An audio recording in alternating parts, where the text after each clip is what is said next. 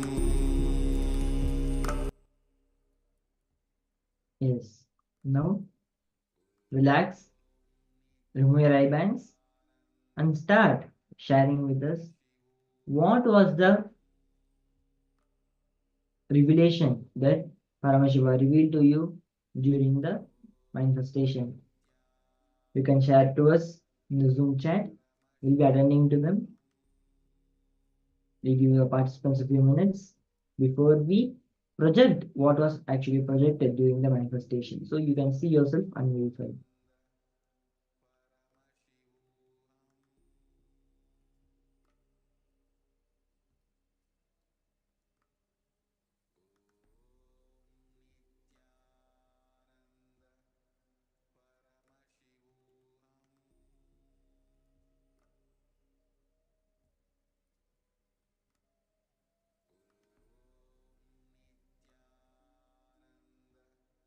Yes, we are able to see the participants are saying it's red, it's green, okay.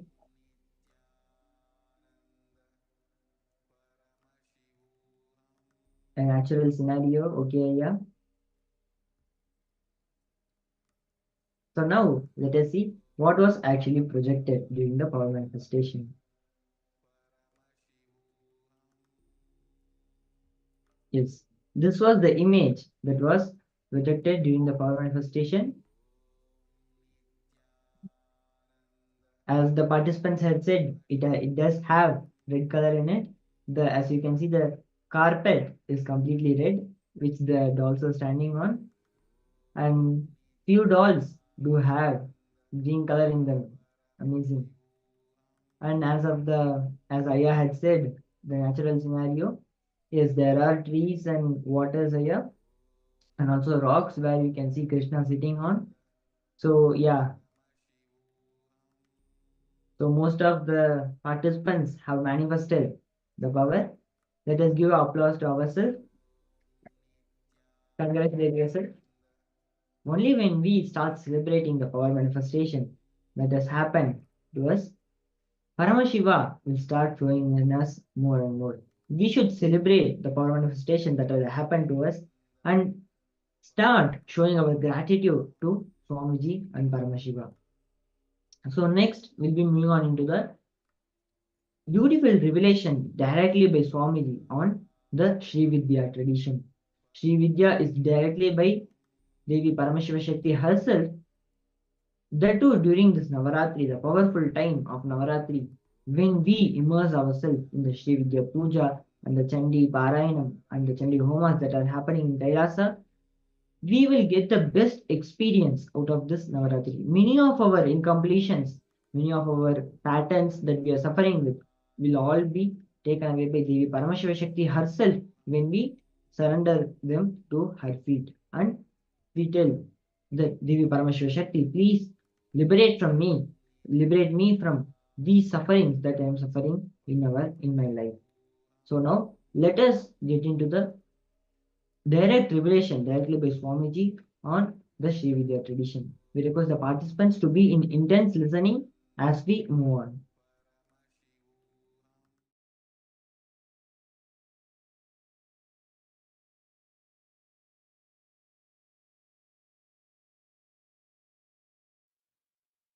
How the Sri Vidya Sampradaya is given to the world.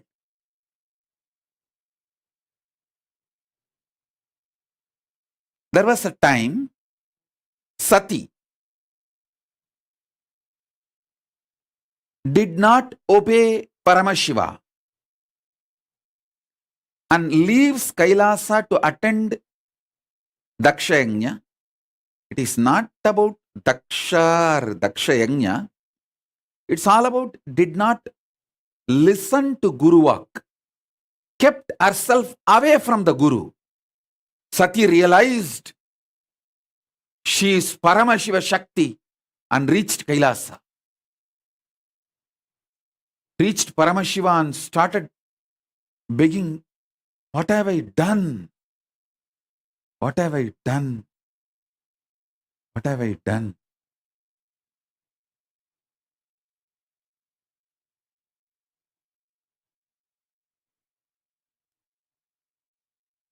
begs Paramashiva to be accepted back in that pure conscious form.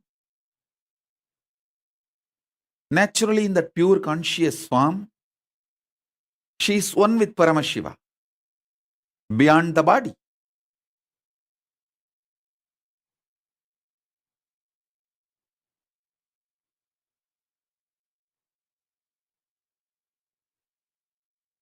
Paramashiva says,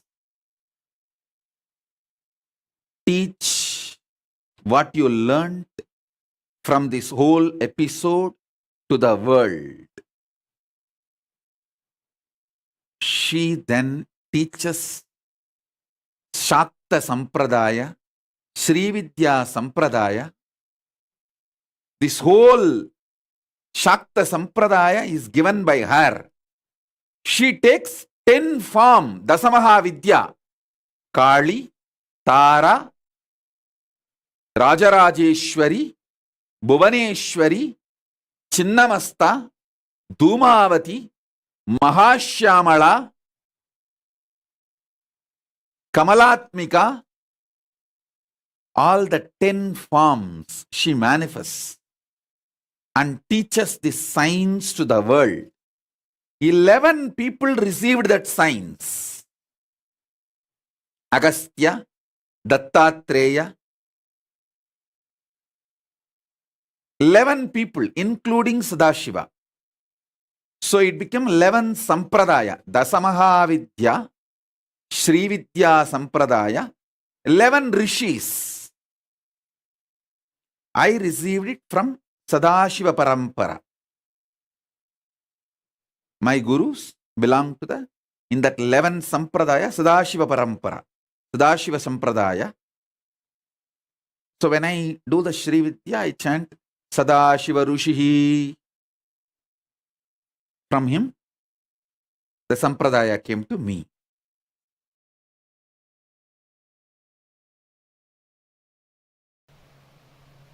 Put your time, life, energy on Adi Shakti, Srividya. She will reveal her secrets, how she is running this cosmos, how she is running this Maya, how she is running this whole Brahmanda, Bhuvana. That is the Jagat, universe. Sadashiva, Ishvara, who manifests as 5-dimension and unmanifest part of him. That is Ishvara. Listen. Jiva, soul. Jagat, universe. Ishvara, Sadashiva. The matrix between these three is called Srividya. The first principle. If I say unclutch now, I'll give you enlightenment. If I say come to integrity and listening now, I'll give you enlightenment.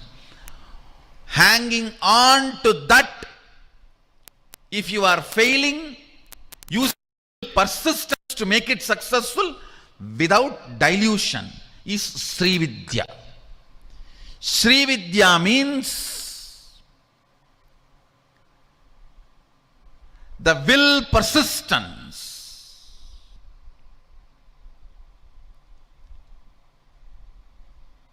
To master the mystery of the matrix, how this Jiva, Ishvara, Jagat is spinned around,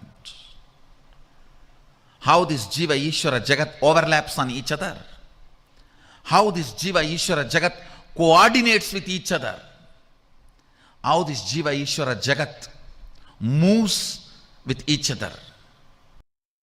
Knowledge of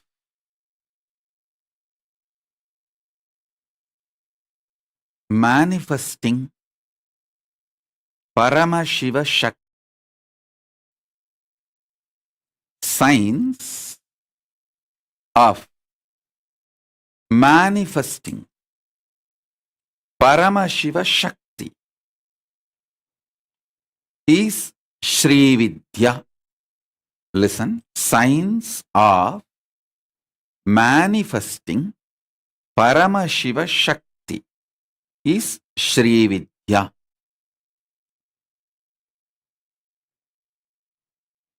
This whole universe is the manifestation of Paramashiva.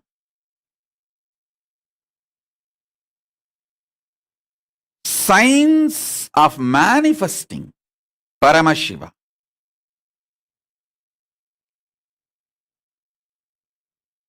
Science of manifesting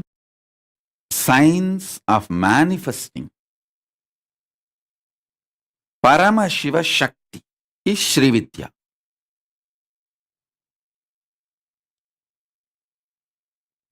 I tell you,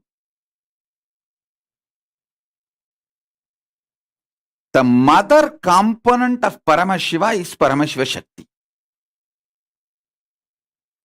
Jagat Janani, Parameshwari, Mahakameshwari. That component of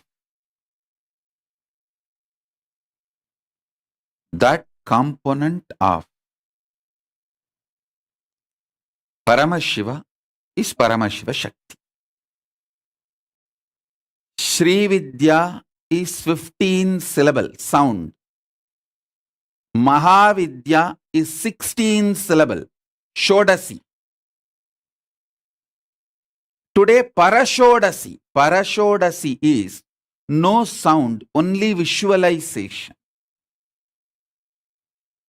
So I am going to enter into your inner space, make you visualize consciously the Parashodasi. Parashodasi is the Devi who is sitting in the lap of Paramashiva. She is also called Manonmani Parashodasi, who is in the lap of Paramashiva. Paramashiva with 25 heads, 75 eyes, 50 hands. In his lap, his own Shakti sits in the form of Devi. That Devi is called Parashodasi. She is actually one with Paramashiva. It's a one being, two form. Just like Paramashiva has a 25 heads, she is a 26th head. It's just an extension of Paramashiva. Listen, looking with depth, listening from the depth, breathing to the depth. Everything, if you start looking at the source, you will do it from the depth. Understand all the suffering of human beings because you are superficial.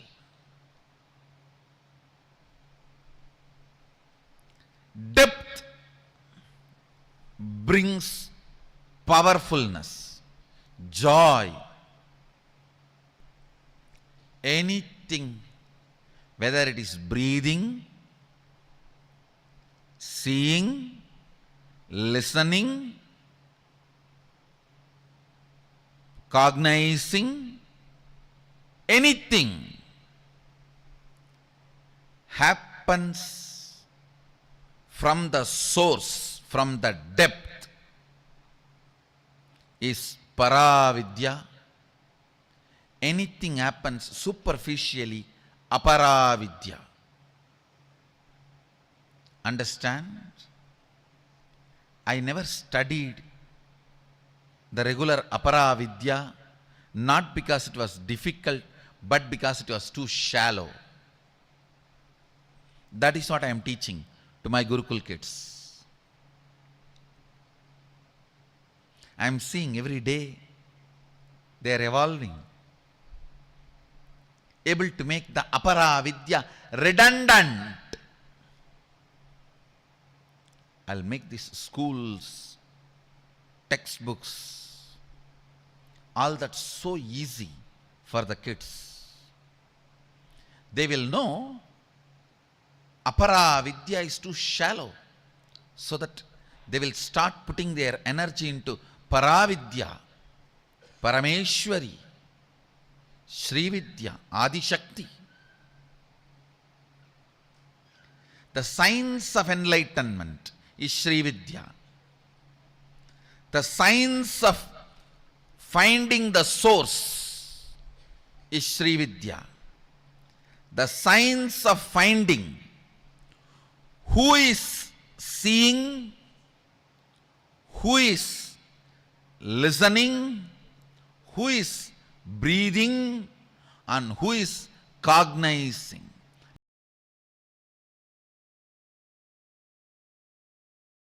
Srividya Sampradaya involved in worship of Devi Meenakshi, Parashakti Meenakshi, Meenakshi Parashakti's puja is not just Kamikagama. Lot of Srividya and Sakta Sampradaya systems and procedures are into it. Devi, Sakta Agamas are also playing a major role.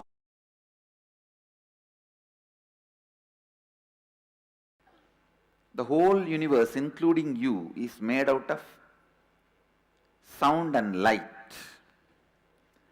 When the sound and light meets, the universe happens. Mahadeva represents light, Devi represents sound. That is why the syllables we call it as Matrika, Mata. Sound is mother, light is father. When these two, Nada Bindu, when these two unites, universe happens.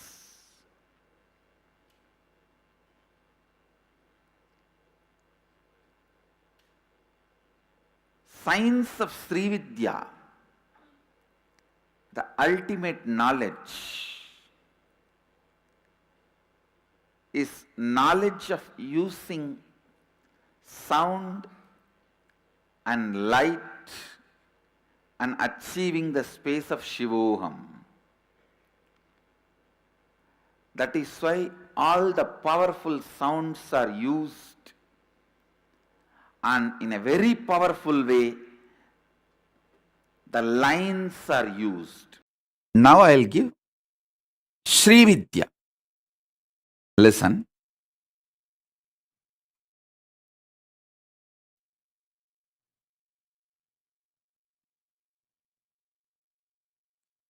Sound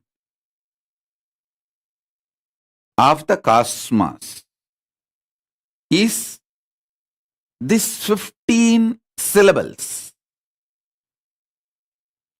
Sound of the cosmos is this 15 sounds. Panchatasi. If you are DNA, the core of you reverberates with these 15 sounds. You will manifest Paramashiva Shakti. If you do it on your own, that is called sadhana, tapas, which may take some time, multiple years and even multiple janmas. Because I already did it with my Guru's grace.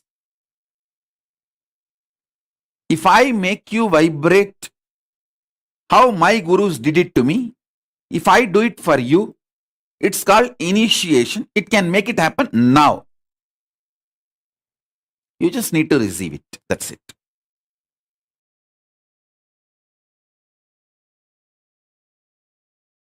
This is called Sri Yantra, Sri Chakra, the most powerful cosmic diagram. the most powerful cosmic mandala. The Rishi, the master who made this mandala available to all of us is Sadasiva himself. Sadashiva himself is the master. Sadasiva Rishi, when the Sri Vidya Puja is done, Sadasiva is the Rishi. See, for all the puja, there will be some Rishi, Sadashiva will be God. Sadashiva Prityartham, to please Sadashiva it is done. But only Sri Vidya, Sadasiva Rishi. Rishi is Sadashiva. Understand? He is Sadashiva. Sadashiva himself is the Rishi. You need to understand the principle. There are 43 triangles in this. You have 43 energies inside you.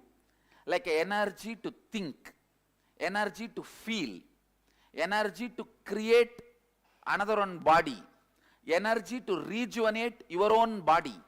Like this you have 43 energies. All 43, when they get integrated, only then you experience Shivoham. That is the meaning of these 43 triangles. You throw your inner space through a drawing. Whoever consumes that drawing receives the same inner space. Mahadeva has thrown open in his, whatever is in his inner space in the form of drawing, that is Sri Yantra. Understand? Mahadeva has thrown what is in his inner space, that is Sri Yantra. That is Sri Yantra. If you consume whatever as Mahadeva has revealed, Sadasiva is the Rishi for the Sri Vidya.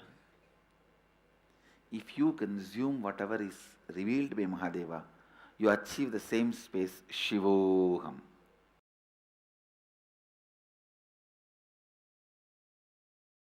I should say, when your seeking is raising its frequency, then the matrix master appears.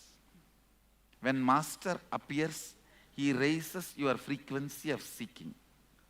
So external master, internal seeking is one and the same. And these two are enough to wake you up, and anything else is methodology, happens spontaneously. Okay. Does not need to be restricted to one form or one practice. From my experience and from the Agama, Sri Yantra is the most easiest, a very powerful. Get proper Sri Yantra anywhere available. It's called Sri Chakra. Anywhere available. Have it in your home and in your workplace. If you bring it, I can energize and give you also. Keep it. Whenever you find time, you don't have to chant any other mantra, just gaze at it. It's a DNA of the cosmos. Even if you gaze at it, your brain will have the same electric signals of that same shape. Whenever your brain activates the electric signals in the same shape of Sri Yantra, you become complete, overflowing with energy. You attract all the best things in your life. Simple, straightforward, directly from Agama. Agama means Sadashiva. Sadashiva's teachings. I am going to physically draw and fix it on the roof of that whole mandapa, Sadashiva mandapa.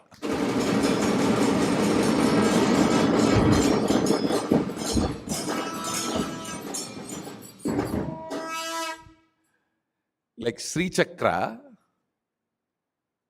Sri Mandala, there are many mandala structures which are, just by staring at them, your DNA structure will get aligned to that. and certain power manifestation will start happening in you. I tell you, 21 minutes, if you just stare at Sri Mandala every day, your third eye will start functioning. Because that Sri Mandala itself is so beautiful, it directly represents the cosmic DNA. The cosmic DNA is in the Sri Mandala, Sri Yantra, Sri Chakra, with the 43 triangle and 2-layer lotus and 3-layer avarana. It's called Navavarana Mandala. Actually, it's a line diagram of cosmic DNA. So if you stare at that through your third eye, your DNA will get aligned to the cosmic DNA. And you start manifesting powers.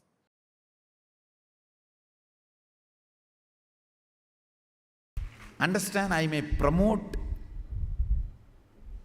the Shaivite rituals, agamic rituals, but I myself was Sakta.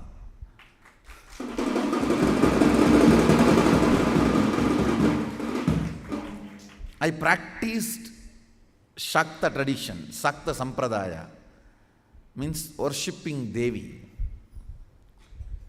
Basically, I received Bhuvaneshwari Vidya from my Guru, Vipudananda Puri, after I had darshan of Devi appearing, and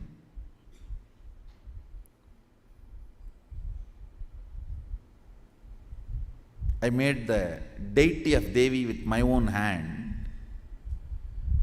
in a stone variety called soapstone. In Tamil they say Mavakkal. It is a kind of a soft stone. I myself made tools with my own hands and carved. Took the help of local carving artisans. Few hours their support. So after I did this deity, my Guru was thoroughly impressed, and she gave the Bhuvaneshwari Vidya and Bhuvaneshwari puja method, the practice. Listen, now that Bhuvanai Brahmanda Yoni Mandala which you have, please pick it up in your hand. See, this represents the mother consciousness. This has the mother energy installed in the form of Sri Chakra and Sri Yantra and mother component energy centers. All the power manifestation starts happening in you only with mother energy.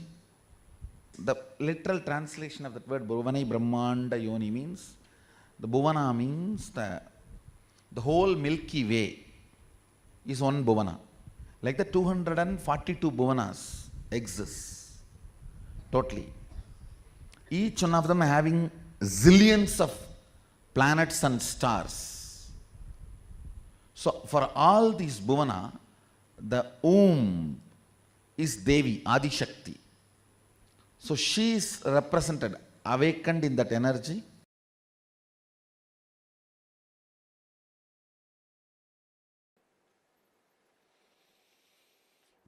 Yadevi sarvabhuteshu maya rupena samstita namastasyai namastasyai namastasyai namo namaha.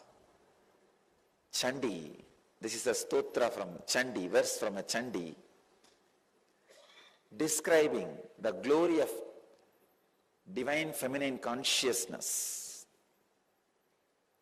Mother worship is unique to Vedic tradition. It is we who gave this great gift of mother worship to the planet Earth. Understand?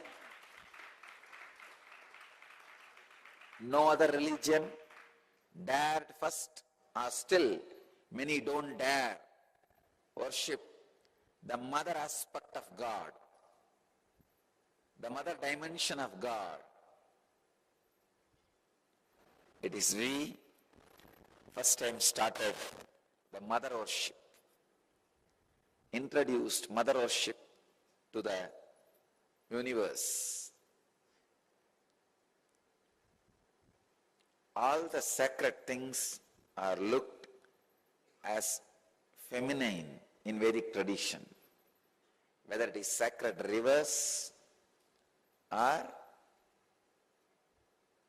anything sacred is always looked as feminine.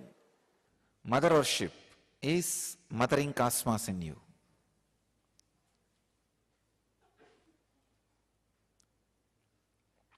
I myself basically a Shakta, mother worshipper.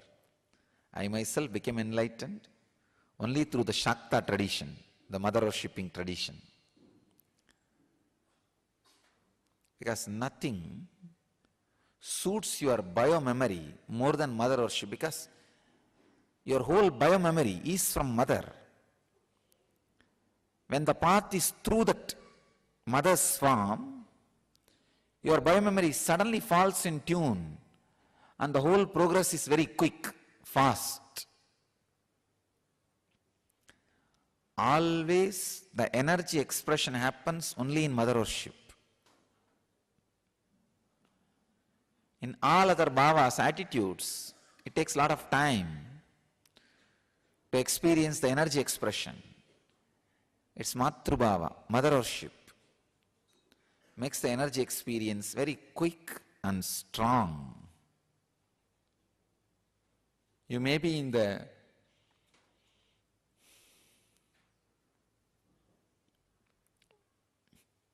body of a female or body of a male, but if you start mothering the cosmos inside you, you will become cosmic mother. Sacred feminine, understand, just the uttering of the very word, you are in different plane. Your mood is different.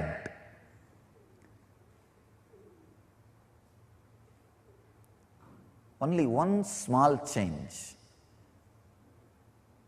Mary should have had the place of Devi or Mary Magdalene. In these two, any one, Mary Magdalene should have had the place of Radha in Christianity. The whole world would have been different. The whole world would have been different. Either the place of Devi, Parashakti, or the place of Radha was given openly.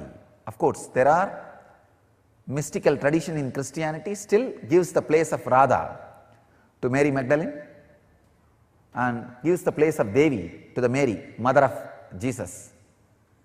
Still there are mystical traditions, but not the mainstream.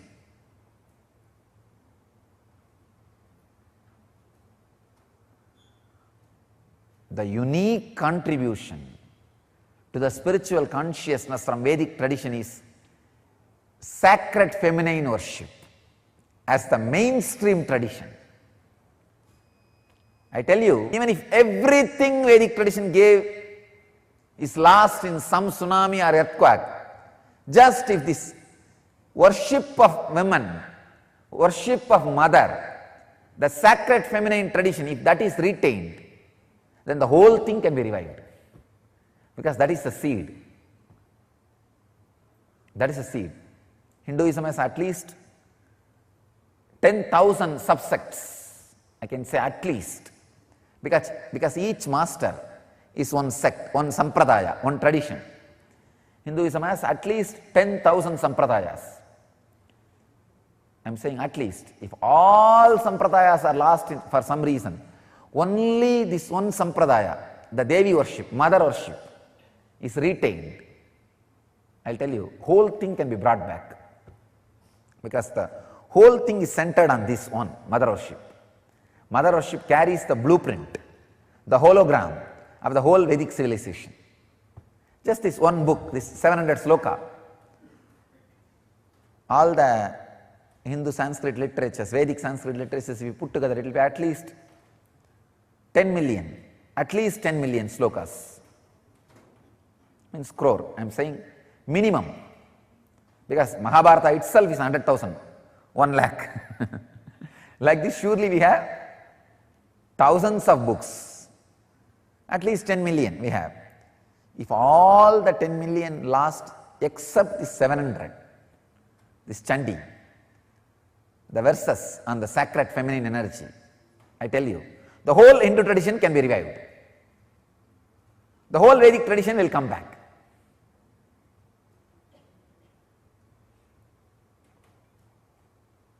That's a hologram of Vedic tradition. That is the reason I put Devi on the lap of Shiva, not even separately.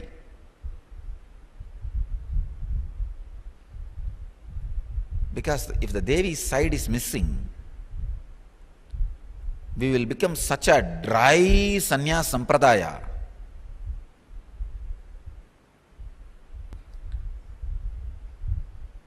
It is feminine energy and the Devi aspect which keeps man not becoming terrorist.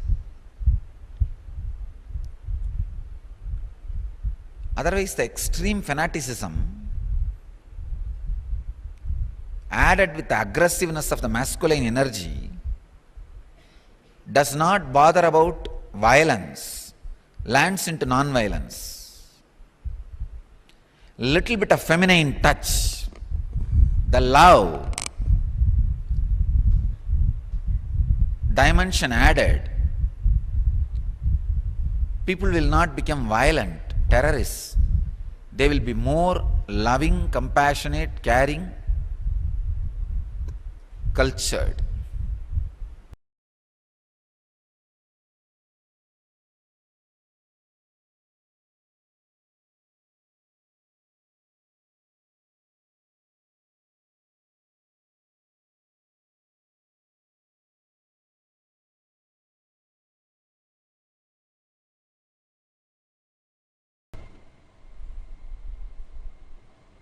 Oneness and awareness is feminine. There is no aspect of feminine, para, in its alive form is para Shakti. Awareness and oneness by its very existence, feminine, by its very remembrance it exists, is feminine.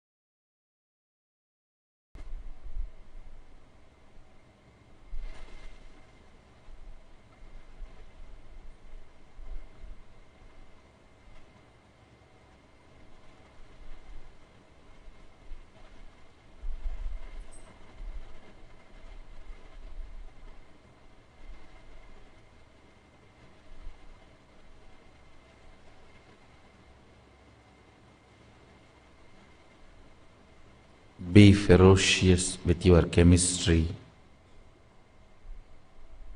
Your biology will manifest. Divine feminine consciousness. Your physics will manifest. Grace of Shakti.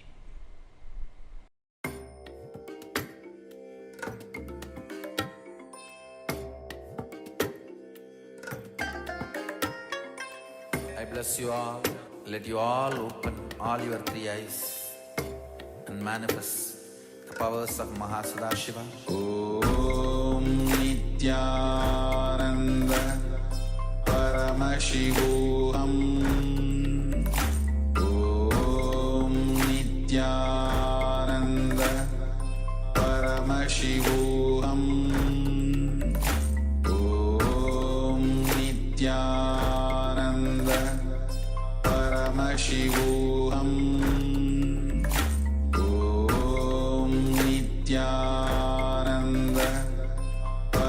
Paramashivoham Om Nithyananda Paramashivoham Om Nithyananda Paramashivoham Om Nithyananda Paramashivoham Om Nithyananda Paramashivoham Om Nithyananda Paramashivoham Om Nithyananda Paramashivoham Om Nithyananda Paramashivoham Om Nithyananda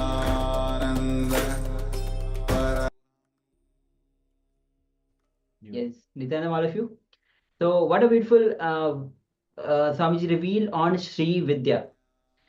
Sri Vidya Swami says again and again that mother worship is the core, or actually the whole the science itself is on Vedic feminism.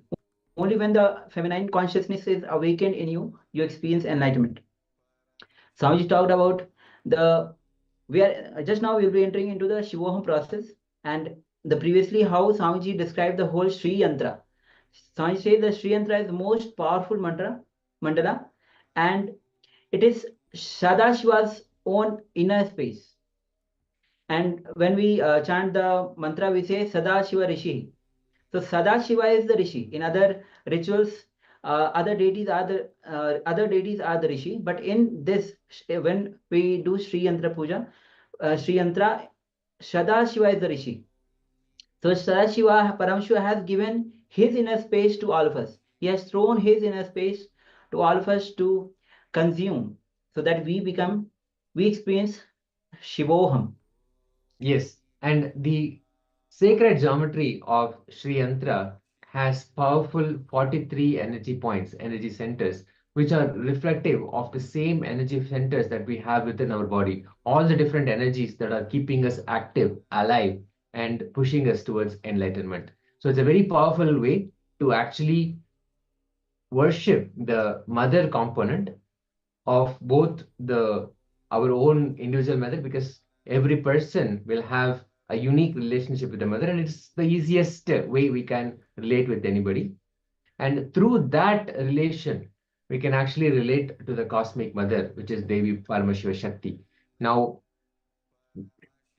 the Sri Vidya Puja is something that Swamiji himself has practiced, and he has multiple times given this science of relating with the supreme consciousness, the feminine consciousness, and it's the easiest way and probably the quickest way, most sweetest way for us to achieve enlightenment. Yes. And Swami talked about how sound is a mother, light is a father. When they unite, we experience Shivoham. So we'll be entering into the Shivoham process, which actually Swami says that we ourselves are made of sound and light, both. And sound of the cosmos itself is the 15th syllable, Panchadashi, Swami says. So when your core, when your DNA reverberates with this 15th syllable, then you experience Shivoham.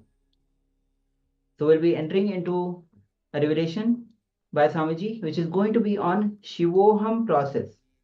It's a powerful process. Let us sit in a meditative space, sitting as straight as possible, and let us completely come back to the space of listening, give our authentic listening, as Swamiji himself guides us into this very powerful process.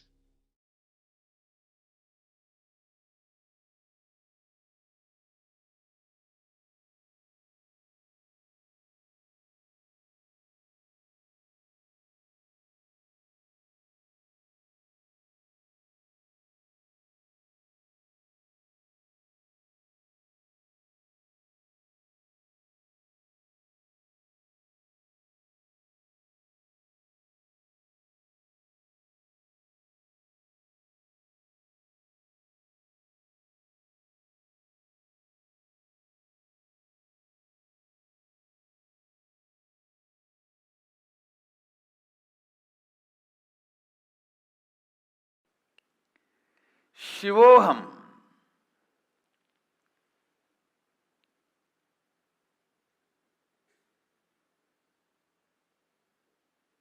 This truth is not only a reality, it can be a powerful medicine, antidote for all the root patterns you develop, parental conditionings you develop, societal conditionings you develop, and all the patterns with which you struggle, suffer. Understand, all the patterns with which you struggle and suffer. Mahadeva releases you. Mahadeva, listen, releases you from all the conditionings. The moment you remember, meditate, create the space of Shivoham. You need to know, Mahadeva is not the totality of some dead qualities. It's like if you have poverty, meditate on richness, immediately poverty patterns will be broken. No! That is only a formula. If you are weak, meditate on power, immediately you will start receiving the power. It's a technique. If you are ignorant, meditate on knowledge and your knowledge will start opening up in you. It's a methodology. Mahadeva is not just totality of some good qualities. He is alive. When you invoke him, when you invite him, he just happens so powerfully, so beautifully, so alive, living. He just makes all this parental conditioning, social conditioning, societal conditioning, root patterns, engrams, he just makes them disappear, melts them away. When you invoke Mahadeva, Shivoham in you, don't think it is a technique. It does the help of technique also. If you do a technique, what all help will happen to you? If you do a meditation,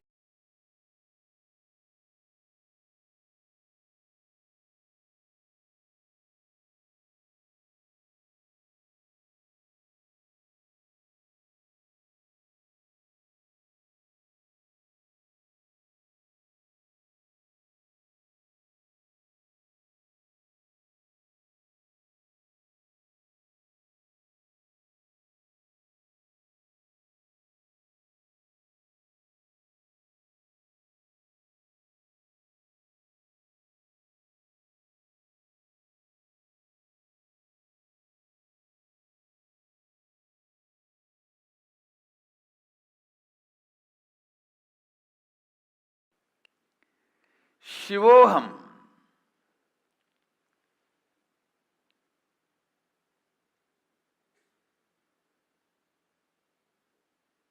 This truth is not only a reality, it can be a powerful medicine, antidote for all the root patterns you develop, parental conditionings you develop, societal conditionings you develop, and all the patterns with which you struggle, suffer. Understand, all the patterns with which you struggle and suffer. Mahadeva releases you. Mahadeva, listen, releases you from all the conditionings. The moment you remember, meditate, create the space of Shivoham. You need to know, Mahadeva is not the totality of some dead qualities. It's like if you have poverty, meditate on richness, immediately poverty patterns will be broken. No! That is only a formula. If you are weak, meditate on power, immediately you will start receiving the power. It's a technique. If you are ignorant, meditate on knowledge and your knowledge will start opening up in you. It's a methodology. Mahadeva is not just totality of some good qualities. He is alive. When you invoke him, when you invite him, he just happens so powerfully, so beautifully, so alive, living. He just makes all this parental conditioning, social conditioning, societal conditioning, root patterns, engrams, he just makes them disappear, melts them away. When you invoke Mahadeva, Shivoham in you, don't think it is a technique. It does the help of technique also. If you do a technique, what all help will happen to you? If you do a meditation technique, what all the good things will happen to you? That also happens when you invoke Mahadeva in you. But that does not mean Mahadeva is the totality of these few dead qualities. No. He is a living, vibrant consciousness. See, if it is a technique, for example, if you have 5 layers of ignorance, if you meditate on knowledge till the 5 layers melt down, you will experience the knowledge. If you feel weak for last 10 years, if you meditate on power at least next 10 months, then slowly the weakness will melt down. You will feel power. That is a technique. If you have a blockage in your Kundalini energy flow, and blow your nose, do the pranayama and kriya properly till that blockage is removed, Kundalini will be awakened. That is a technique. But when you meditate Shivoham, it is not the strength of your meditation is going to decide the experience of Shivoham. No. He is conscious intelligence. You invoke him, you request him, Prabhu, please be awakened in this body, in this mind, in this buddhi, in this intelligence. Let you radiate whatever I know as me, aham, I am surrendering at your feet. I am completing it at your feet. Let you be.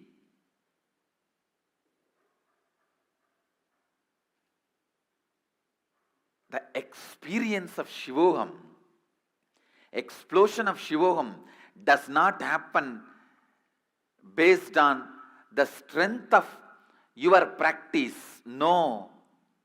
It happens because he is intelligent. He is consciousness. So he just explodes. It is not like a technique. What you do, you get the result. No. You invoke him, he fills you. He is there. He is there. He is there.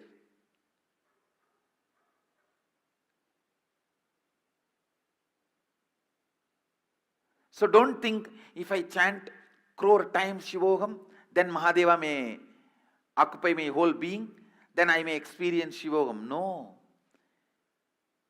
He is not going to see your japa bank balance. How many crore times you chanted Shivoham? No. You invoke him, he is there.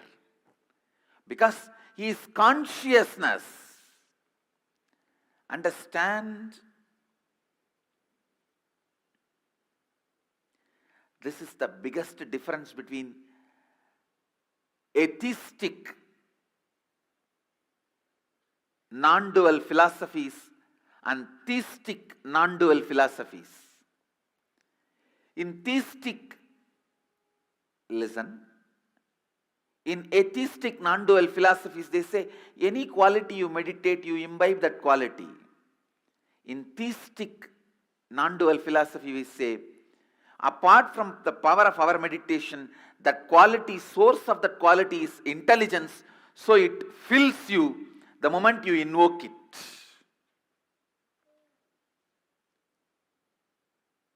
Shiva is not just the totality of few auspicious qualities. So by meditating on it, you become that. He is totality of auspicious qualities and consciousness.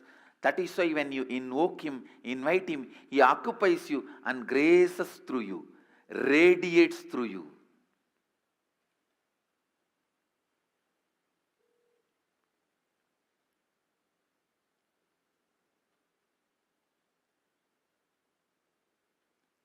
Not only he introduces himself to you, he introduces himself through you to everyone.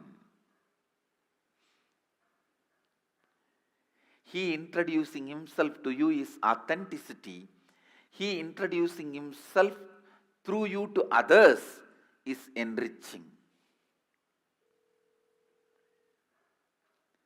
Mahadeva is the conscious intelligence.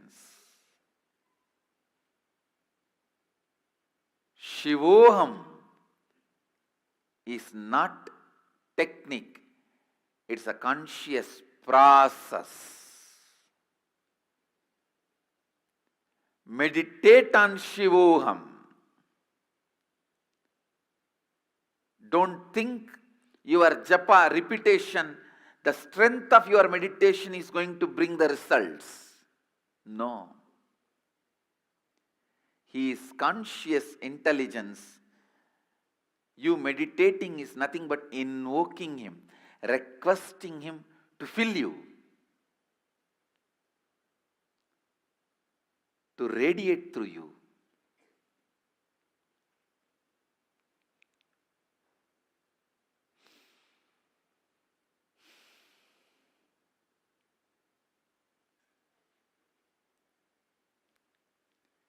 Mahadeva. Mahadeva is pure consciousness. Mahadeva is embodiment of purity. Mahadeva is alive. I can't say, just because I chanted Shivoham for millions of times, I started experiencing Mahadeva. No. Just because he is consciousness, he accepted my request to walk into me. He started radiating himself through me. Understand, he is consciousness is the good news I want all of you to know. He accepts your request even if it is made once. He is Bholenath. Simple guy. His presence is not heavy, demanding. No. He is not Vaikuntavasi. He needs the Lakshmi to press the feet and the Ananta Sesha for a bed and the milk ocean for his presence.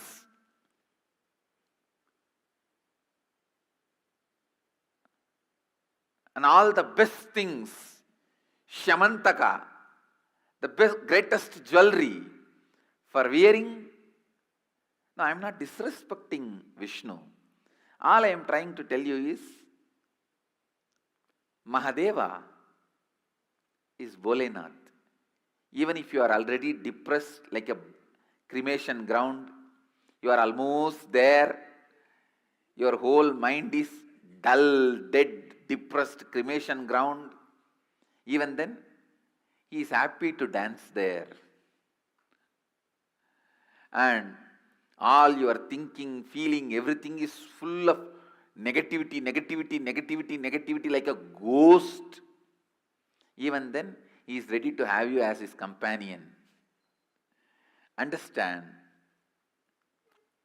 he is too simple and his presence is not that heavy. His presence is powerful but not heavy. Heavy means demanding. Powerfulness is different, heavy is different.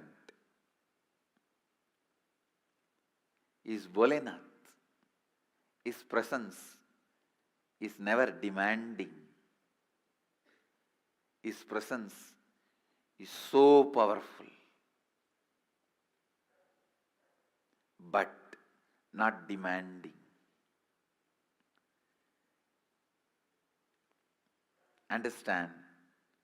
Invoke him, request him, pray to him, ask him, invite him to your inner space. Mahadeva, whatever I know as Aham is a bunch of my root patterns, social conditionings, parental conditionings, layers and layers of patterns, samskaras, and the past life karmas.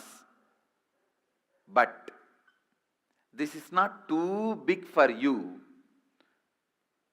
You can burn all this, and this cannot be the reason why you are not happening through me. Can this stop you happening in me? I am completing this and surrendering at your feet. O Prabhu, happen in me. O Mahadeva, happen in whatever I feel as me. Let Aham become Shivoham. Let Aham become Shivoham. Invite him. Invoke him. Request him. Understand, he is conscious, alive, present.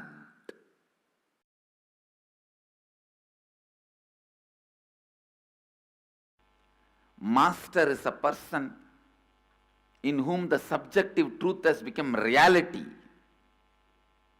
Shivoham, the highest subjective truth, becomes reality, and whatever objects made that experience as reality in him, he can use that and make even your subjective reality awakened. He can give you also the same experience of Shivoham. Listen, whatever experience he achieved, he can awaken that same in you. Understand, the subjective truth Shivoham can be awakened by the external help like yantras, mantras, and Kundalini initiation. I am introducing this science to the world.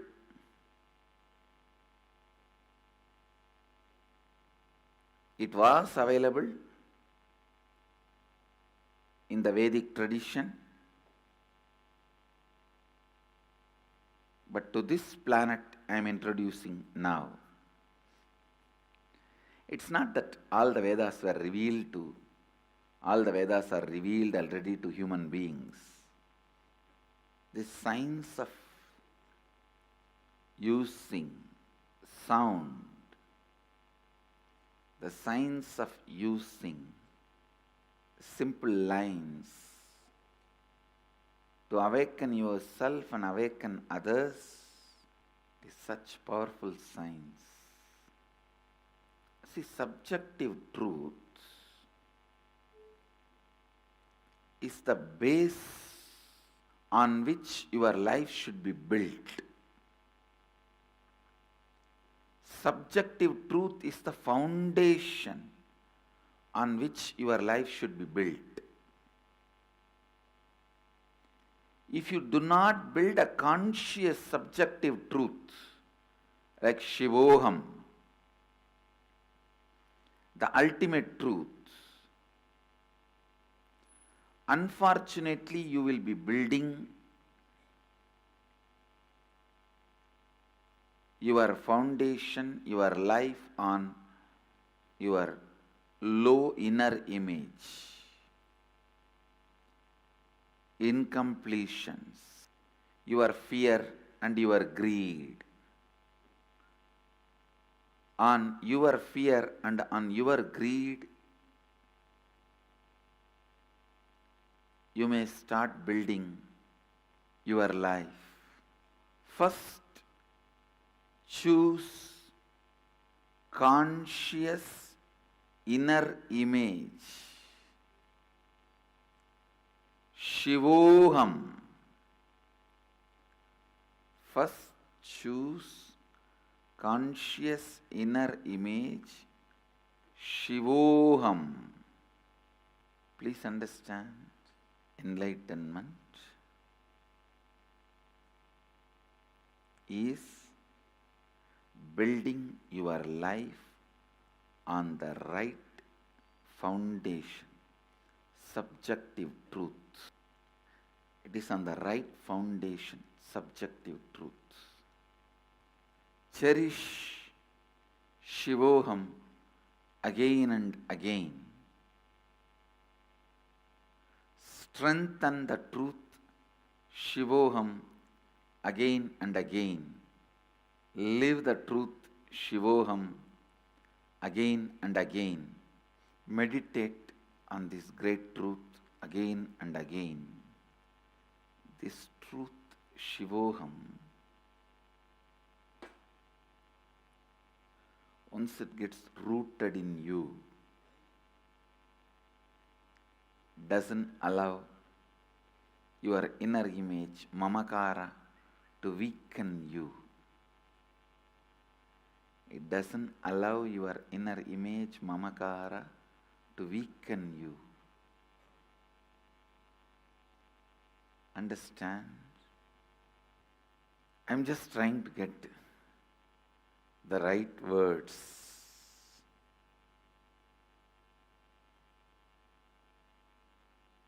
How this whole truth can be explained to all of you in simple terms, in simple words, how the whole truth can be awakened in simple terms, in simple way.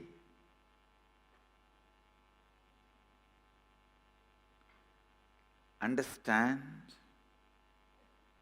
subtle grooves of your brain when it starts understanding the happenings inside you. It can understand any mathematics, any science, any chemistry, any geography, any history. See how you remember your past, the same way only history is written. That is a formula of history. How you remember certain facts exaggerated, certain facts neglected. Same way, mathematics. What all the basic understandings you have to add, subtract, multiply, divide. If you can grasp the happenings inside you with a subtle sensitivity, you can grasp any happening outside. As I said, whether it is geography or mathematics or history or science or chemistry, biology, everything in the outer world you can understand if you can grasp the subjective truth. That is why I am saying the subjective truth, you need to let it sink in you, get soaked in you. Let it be soaked in you. Let it sink in you. Just like how food, sex, all this becomes a bio-memory of ordinary man, this Shivoham, experience of enlightenment, should become bio-memory.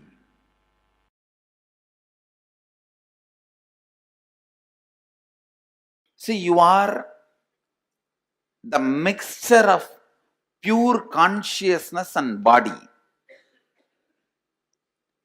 Where the mixing happens, that zone only we call it as a mind.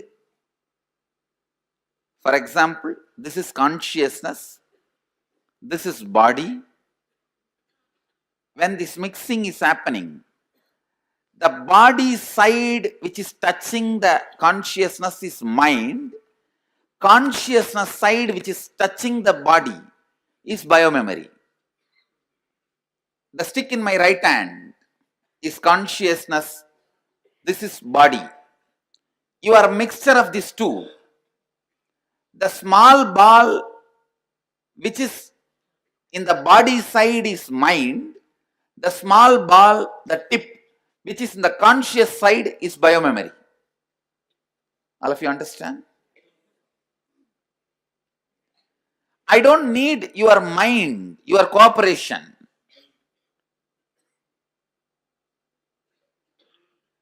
It is not necessary your mind needs to be controlled, any of which you can't do. Because I am going to work on your biomemory, not on your mind. But for me to work on your biomemory, physically you are required here. Physically you are required here, available for me, because your biomemory is centered on body. Even though it is the conscious part, because it is centered on your body only, you are still alive. If that is not centered on your body, you will not be still alive. So I need physically you being present here.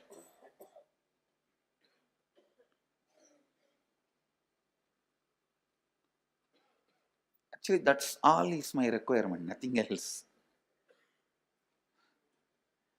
If you have done some meditation, kriya, yoga, pranayama, tapas, puja, everything on your own, with your own effort, facing the mirror, seeing your own face, rewinding, doing completion, then you will understand. That is the reason sometimes I feel people should go through some self-effort related process, only then they will understand and appreciate the power of Shivoham. What is happening inside them through the Shivoham.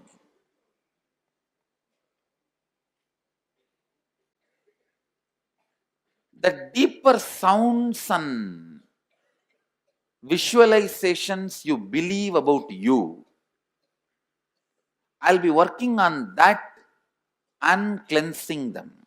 See, when you close your eyes and sit alone with yourself, the idea you have about you, those sounds, those visualizations, I am directly working on them, just taking the fire from them. See, when you are just sitting with yourself, the kind of how you carry you, how you feel about you, that component only I am burning. That is exactly aham, I. That part, that area only I am burning, purifying, reprocessing. That's a, or I can say reprogramming. To be more and more conscious, to operate from the space of Shivoham. Please understand, the first thing I'll be releasing is that deep suffering you carry about you. When that gets released, the peace and joy you experience, that's what we call Shiva Bodha, ecstasy of being Shiva, the joy of being Shiva. Actually, you are nothing but just the words you believe about you and the visualizations you carry about you. Understand? The words you believe about you and the visualizations you carry about you.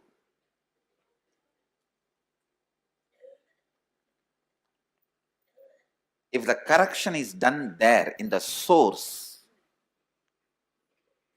if the purification and reprogramming is done in the source, that's it. Then the periphery also starts changing. That also starts changing. That also starts getting reprogrammed. I'm going to use strong sounds, powerful sounds, and powerful visualizations which are created by sounds. Please understand, visualizations, not by imagination. Understand, if I ask you to imagine, that is visualizations by imagination. But what I am going to do is visualizations just by sound. If you observed, you will understand. When there is a strong sound, you will suddenly see a lightning kind of visualization inside you. So the visualizations, lines, codes created by the verbalization, sound, using both, I'm going to cleanse your innermost being, the core part of you. The very biomemory of you. The inside the bone, how the bone marrow is there. I can say in that bone marrow, the life energy, where it flows, that's the zone where the biomemory. Biomemory is like a skin inside the bone marrow. Okay, thank you. You know this skin, visualize the skin inside the bone marrow, you can call that as a biomemory.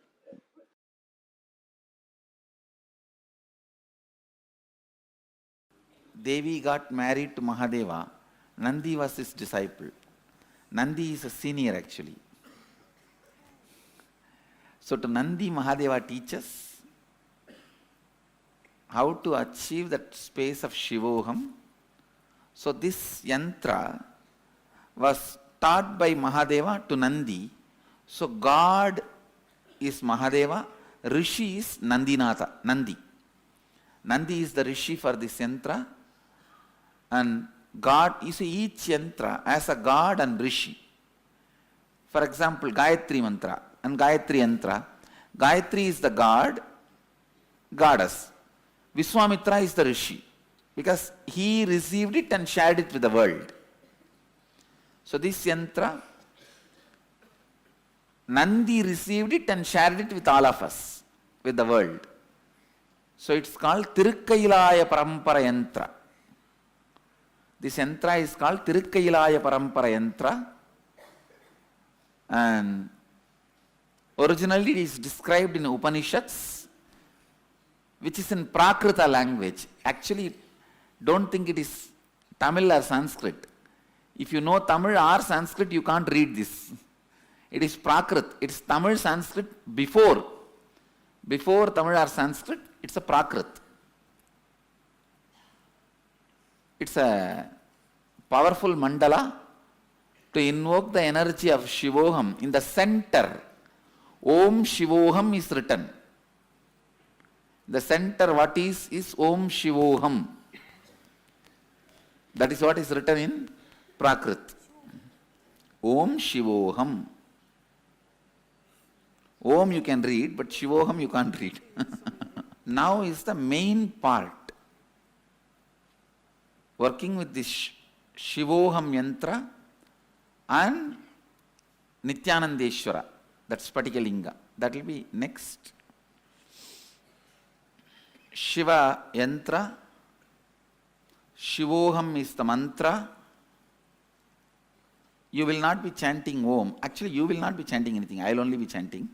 I will not be chanting Om. I will be chanting only Shivoham. Enjoy the food and be happy. Swamiji, you earlier in India, when lectures were going on, you had said Shri Yantra is the inner space of Mahadeva. Then this is Mahadeva Yantra. So how I am in this? See what I am saying? It is not that something is higher or lower. Mahadeva, when he taught the process to Devi, he gave Sri Yantra. When he taught to Nandi, he gave this yantra. That's all. And in that yantra, both Mahadeva and Devi, both energies work. Here it becomes like almost one with Shiva. And here that specifically Mahadeva uses the word Shivoham in this yantra. The specifically when he teaches this, he uses the word Shivoham and the signs of Shivoham. And in the yantra itself, the center word is Shivoham. Om Shivoham. It's Prakrit, that's why you are not able to read. Om Shivoham. Om Shivoham. It's a yantra itself is centered on the concept Shivoham. I can say this can be called as essence of Sri Chakra. Oh. Because this was prior. See, as per the record, it is after the Mahadeva's marriage, he teaches the Sri Yantra to Devi. But this is much before the marriage. What is the difference between Soham and Shivoham? Is there any difference? In Soham, you experience as you understand the cosmos. In Shivoham, you experience as it is. Swamiji, when you say he gave the yantra, what does it mean exactly? I mean, not like this. So what, when Shiva... No, now when I am doing the process, I will be putting this yantra itself in your brain and realigning your brains to this yantra. That's all. This line will become your biomemory. That Shivoham will become your muscle memory. Sound gets stored in muscle, line gets stored in biomemory. So this yantra and Shivoham both will be inserted into your biomemory and muscle memory. That's all. Thank you, sir. And for that, it will be very useful for me if I energize and give it to you and you hold it. That's all. See, because I am not working with your mind, I am automatically telling whatever is in the yantra, let it get into the biomemory. If I ask you to visualize, you will visualize one triangle, not the other, one letter, not the other, and you will mess up off, and you will tell one is lighting, another one is black, all this confusion. So straight I print it and give it to you and enter it inside the system. Enter, tuck. Thank you, sir. Solved. So after the program, after we go back, I would like to get some more technical details on the yantra. Is there any reliable resource on the internet we can get? Yes, I have. There is a book called Tirumantra Munnur, means 300 verses on the yantras. And there is English translation also available, the same book. And in the Upanishads, there is a clear description how to draw it. And I can get that Upanishad also, 112 minor Upanishads. What is the difference? Decision by being, if I take next birth, will... Those things are decision by being. How the soul choose its... soul itself doesn't choose. The closest part of the soul, biomemory chooses. No, when the soul decides to, let's say... based on the best intelligence it collected in this body, it chooses the next body. Okay. And when See, if you think in this, tell me, in this Janma, what do you think is the best joy you experienced in your life? With you, Swamiji. So next, when you have the opportunity to take one more body, you will see, if I am in the human body, you may assume the human body and come as a Gurukul kid. Or if you feel, no, I have already left the human body, I am not having the human body, you may just decide to be with me in the Aksharadham. That's all. Swamiji, when we pray for others, who does it help? Does it help the person? Both. It helps both. You and for that person towards whom you pray.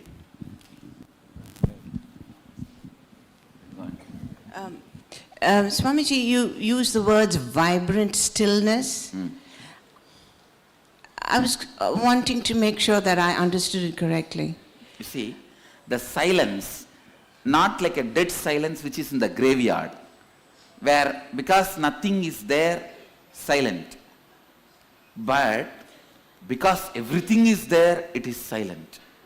Like the silence in the space, beyond the sun and the moon and the planet Earth, there will be a kind of a silence.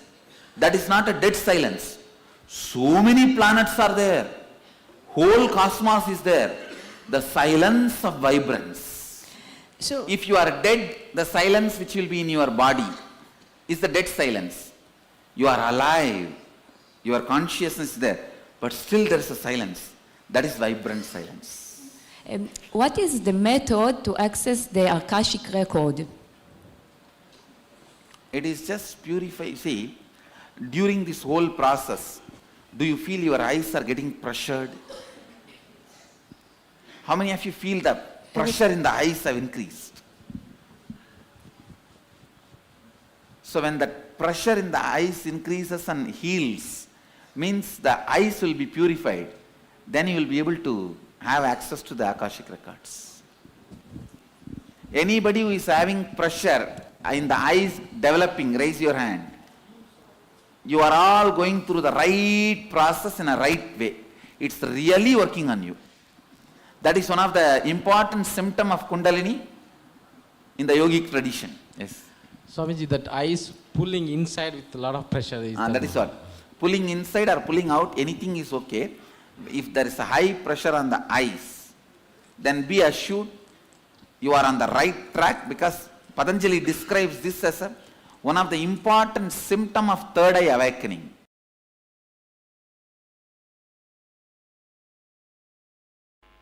I'll repeat now. Listen, catch it carefully. The ideas you develop, the concepts you develop, the cognition you develop based on your incompletions is concepts you develop, the ideas you develop based on your incompletions is my world. But the cognition you develop by the initiation from the master, Shivoham, which is based on complete completion, is subjective truth. What starts happening in you due to incompletion and changes, destroys you and your life outside is my world. What starts in you because of initiation and elevates your life internally and externally is subjective truth. I'll define subjective truth. Subjective truth is ultimate truth, which is truth even when you are not able to grasp, even when you are not able to perceive, even when you are not able to receive, but you start working on it like a seed. How the sand works on the seed, the land works on the seed, and the seed becomes tree. The initiation is given to you is like a seed. You work with that constantly, and the seed becomes tree. The seed becomes tree. Understand?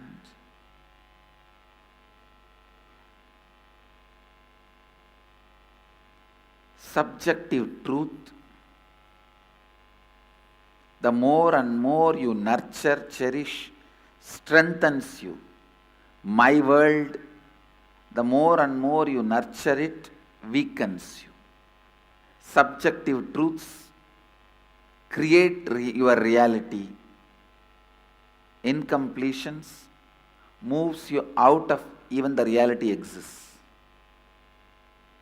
Moving you out of even the shared reality is incompletions. Manifesting your ultimate reality is subjective truth. Subjective truth is manifesting your ultimate reality. Incompletions is the myth.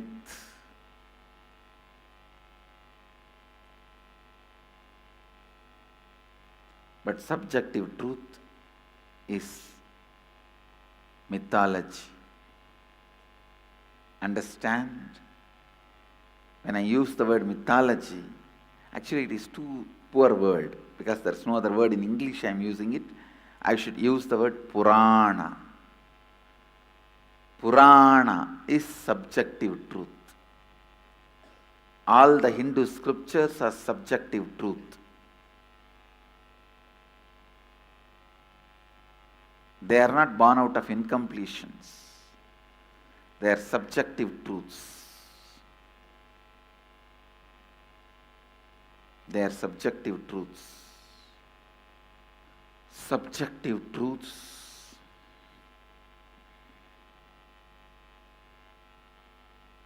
and incompletions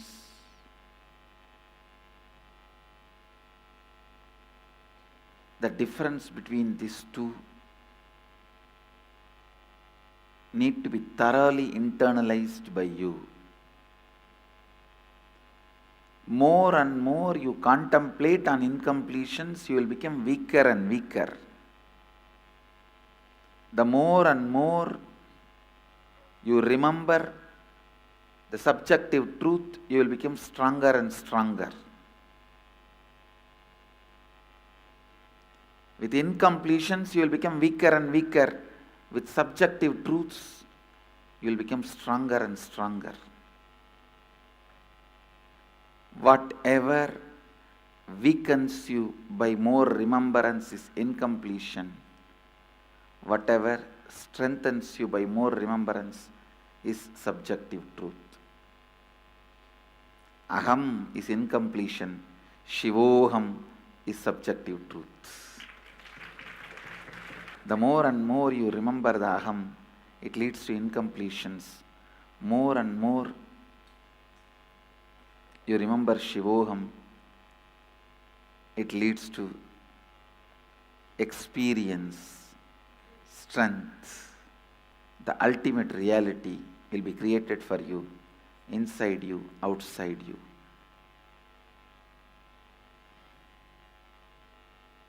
Shivoham.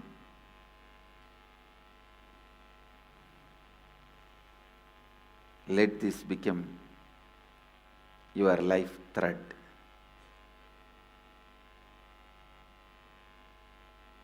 Aham is a life thread. Shivoham is the life thread. The inner image out of incompletions is life thread. Shivoham should become the life thread.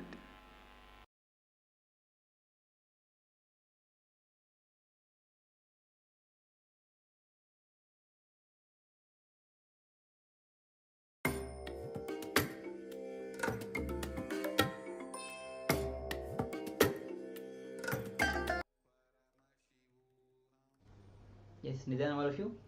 So what a beautiful way Swamiji has explained about Shivoham whole process itself. Swamiji says that the first, when you choose your inner space consciously, you experience Shivoham. And whole enlightenment itself is building your life on the right foundation, on the subjective truth that you experience. So again and again, cherish and strengthen the truth of Shivoham in you.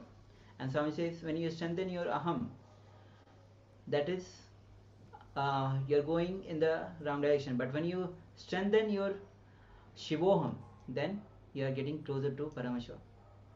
Yes, the more and more that you internalize the identity of Shivoham, the inner image ripens and more strength happens from there. The more and more that we support our incompletions, the more and more we fall down. But when we again and again remind ourselves the Shivoham as our subjective truth and as our identity, then we go from strength to strength. So, beautiful internalization. Now, let us enter into the next section. This is going to be on a small activity. As Swamiji has already said, that Sri Yantra itself has the inner space of Mahadeva. He has thrown away his inner space to all of us. And the Sri Yantra itself has 43 triangles. 43, these are not only the triangles but the energy centers in our body. And when various kinds of energy, including the feeling energy, rejuvenation energy, all energy that we have.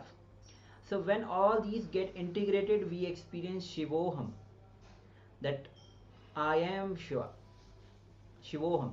So, and Sadashiva is the Rishi of this mandala.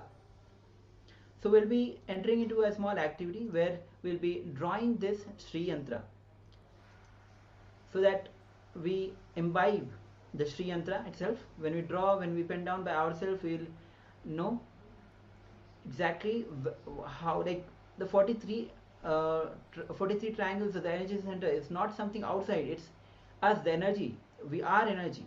So whole energy, how when it meets and forms 43 triangles. So take a moment to draw these, this is Sri Yantra, the 43 triangles or the meeting points, the energy. We'll be taking few minutes in this activity. Let's begin.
Yes, this is one of the sacred geometries, and very powerfully, Swamiji himself carved it on a sheet, on a metal sheet, and I see that Master Stephanie is showing. And we know it's not that easy to draw. Actually, it is it's a very powerful and a very sacred geometry, and there is a certain way to it. And if we remember, Swamiji actually drew it from his own memory. He had a vision and then just started to etch it on a brass plate. So this is a very sacred and very powerful yantra. And just to understand that there are 43 triangles in the sacred geometry, and each of them represent one energy, one particular energy, which is responsible for running our lives. So thank you all for attempting and participating in this exercise. Yes, and Swami say that as this 43 angle energy that meets, forming a triangle, it's Mahadeva's inner space. So it's a just a beginning. We'll have maybe another time when we'll be actually with the steps. We'll be giving the whole process how to actually draw the Sri Yantra. So you'll not be having so much difficulty, as it was a little difficult for all of you to draw the Sri Yantra. Okay, so now we'll be moving to the next thing, which is going to be on materialization. Today the power of materialization we will be going through. The first round is manifesting gold flakes on your palm. So in this round you'll be manifesting the gold flakes in your palm. So make sure that you turn on your video recording as you are manifesting this power. Yes, and also make sure that you completely wash your hands and then use a towel to just make it dry, and then just wipe completely just before you start this exercise, so you will know what manifested. Yes. So you can sit in Padmasana or Vajrasana with your head, neck, spine in a straight line, and keep your hands in Samanudra, hands interlaced like this. Now bring your awareness to the third eye, connect to Swamiji, and let's begin to chant Mahavakya. Om Nithyananda Paramashivoham. Om Nithyananda Paramashivoham. Om Nithyananda Paramashivoham. As you vibrate with this intense ajapa of Mahavakya, feel deep connection with Bhagwan and ask Swamiji to manifest this power and declare with your strong declaration. Let's manifest this power, manifesting gold flakes on your palm. So let's begin. Nithyananda Paramashivoham.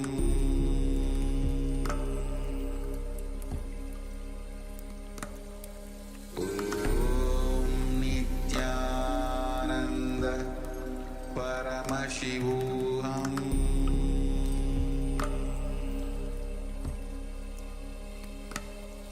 Om Nithyananda Paramashivoham.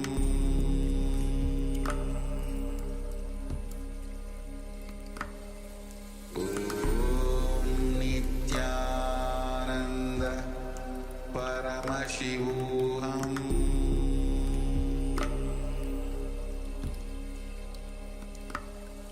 Om Nithyananda Paramashivoham.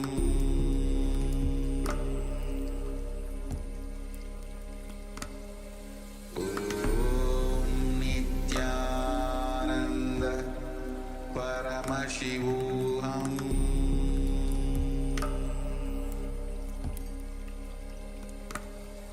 Om